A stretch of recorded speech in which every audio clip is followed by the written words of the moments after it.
Play this right or I'll shoot you myself. No! Take me instead! The Hunger Games is returning to District 12, but this time the story is not about Katniss Everdeen. This time, the spotlight belongs to the man who looked broken long before we ever understood why. Lionsgate has released a new Meet Haymitch promo for the Hunger Games, Sunrise on the Reaping, and the timing is brutal in the most Panem way possible. July 4th is Haymitch Abernathy's birthday, but it is also Reaping Day. In our world, a birthday means cake. In Panem, it can mean your name being called. The new footage gives us our first real look at Joseph Zada as young Haymitch, and that is enough to make this prequel feel important. Haymitch has always been one of the most interesting characters in the franchise because we met him after the damage was already done. Woody Harrelson played him as sarcastic, drunk, bitter, clever, and secretly caring. But the original films only let us see pieces of the pain underneath. Sunrise on the Reaping is finally showing the wound before it becomes scar tissue. The promo moves through the key pieces of his origin. We see District 12 on Reaping Day. We see the Capitol interviews. We see the road toward the 50th Hunger Games, also known as the Second Quarter Quell, and we see the beginning of the path that will turn a sharp teenage tribute into the exhausted mentor who later guides Katniss and Peeta. That is the real hook. This is not only about watching Haymitch win, it is about understanding what victory took from him. That matters because Haymitch's games were not normal. The 50th Hunger Games forced twice as many tributes into the arena, making the event even crueler than Panem's usual annual nightmare. For District 12, a district almost never associated with victory, Haymitch winning should have been impossible. But in Panem, impossible victories do not bring freedom.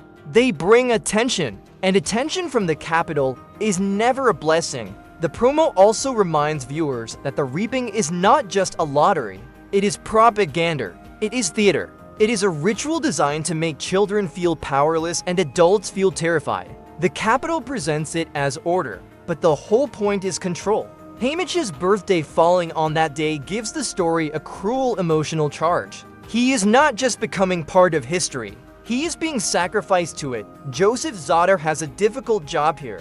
He is not simply playing a younger version of a famous character. He is stepping into the shadow of a performance fans already love. The promo wisely acknowledges that. Zada says he is a major admirer of Woody Harrelson's work and that playing Haymitch was intense. That is the right approach because this role cannot be an impression. It has to feel like the beginning of the same man. If Zada only copies Harrelson's sarcasm, the performance will not work. Young Haymitch should still have fire in him. He should be angry, funny, observant, reckless, and alive in a way the older Haymitch can barely afford to be. The tragedy is that we know where he ends up. We know he survives, but survival is not the same as being saved. That is what makes this prequel emotionally dangerous. The ending is already written, but the pain is still waiting. Elle Fanning also appears as young Effie Trinket, which is another smart casting choice. Elizabeth Banks made Effie unforgettable by turning a Capitol escort into more than a colorful joke.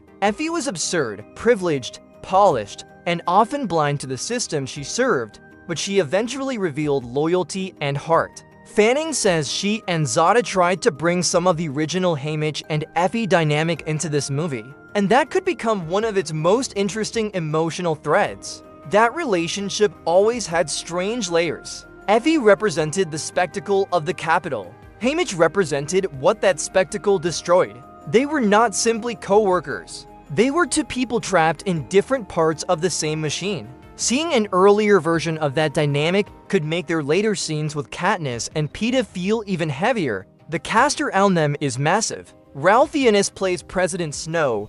Kieran Culkin plays Caesar Flickerman. Jesse Plemons plays Plutarch Heavensby.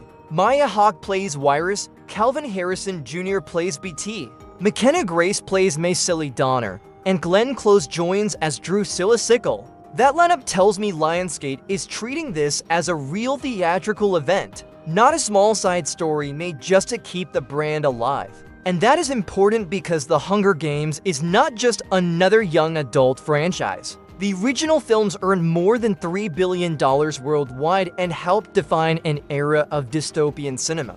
They were blockbuster entertainment, but they were also about media manipulation, authoritarian power, class division, celebrity politics, and the way trauma gets packaged for public consumption. The arena was never just an arena. It was television. It was punishment. It was government control with better lighting. Sunrise on the Reaping also follows the Ballad of Songbirds and Snakes, which showed a young Coriolanus Snow before he became the tyrant we know. That story was about the birth of a monster in power. Haymitch's story is different. It is about the making of a survivor. Snow's origin asked how ambition becomes cruelty. Haymitch's origin asks how a good person keeps breathing after the system takes almost everything from him. Francis Lawrence returning as director and producer is a major advantage. He has directed every Hunger Games movie since Catching Fire, so he understands Panem's visual language and emotional rhythm. He knows the arena cannot feel like an action playground. It has to feel like a state-sponsored murder show with cameras, sponsors, costumes, interviews, and smiles hiding the worst thing imaginable. That is why the Capitol interview footage matters. Those interviews are not just colorful pre-game scenes. They are part of the violence. Caesar Flickerman's stage is where fear is turned into entertainment. The Capitol does not only kill tributes, it forces them to become characters for an audience before they die. Haymitch's charm and intelligence may help him survive, but those same qualities may also make the Capitol notice him in a way that will haunt him later. The emotional power of this movie should come from one brutal truth. Haymitch's victory is not a clean triumph. In most stories, winning the deadly contest would be the ending. In the Hunger Games, winning is the beginning of another punishment. Victors become symbols, tools, mentors, warnings, and property of the Capitol. Haymitch does not return to District 12 as a free man. He returns as proof that the system can break even someone who beat it.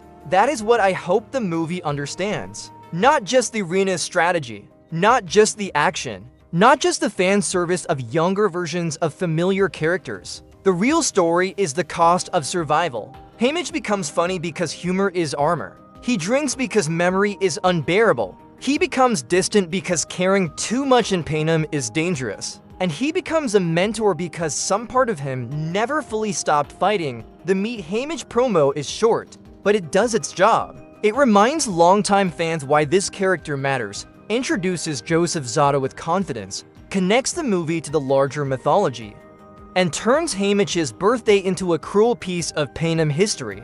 The Hunger Games, Sunrise on the Reaping arrives in theaters on November 20th.